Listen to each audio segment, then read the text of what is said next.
কৃষক শ্রমিক জনতা লীগ, আমার গামছার দল, আমরা নির্বাচন করব।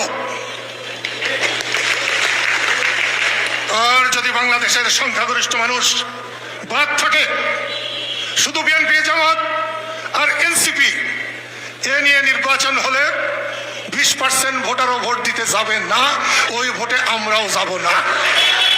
সেই জন্য অধ্যাপক ইউনূস, আমি সোজা কথা বলতে জানি, লম্বা মানুষ কিছুটা গর্ধব হয়।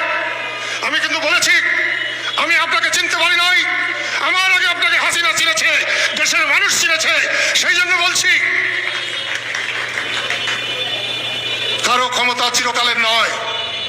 হাসিনাকেও বারবার বলেছি, শোনেন নাই উনি, ওনাকে আমি মায়ের মতো সম্মান করি। আর আপনারা জানেন আমি মায়ের জন্য কি করতে পারি, এটা বাংলাদেশের মানুষ জানে, টাঙ্গাইলের মানুষ জানে। বিশ্বাসী এই আন্দোলনের পিছনে এটা বড় ধরনের একটা গেম খেলা হয়েছে হাসিনারে পদত্যাগ করার জন্য। সত্যকে আপনি যতই ধামাচাপা দিয়ে রাখেন না কেন, সত্য চিরদিন সত্যই থাকে। সে সব সময় দেশের জন্য কাজ করছে, দেশের মানুষের জন্য কাজ করছে। তার বাবা ছিল বঙ্গবন্ধু শেখ মুজিবুর রহমান, তার ঘোষণায় আজকে বাংলাদেশ আমরা পাইছি, বাংলাদেশ স্বাধীন হয়েছে। দেশের জন্য অনেক কষ্ট স্বীকার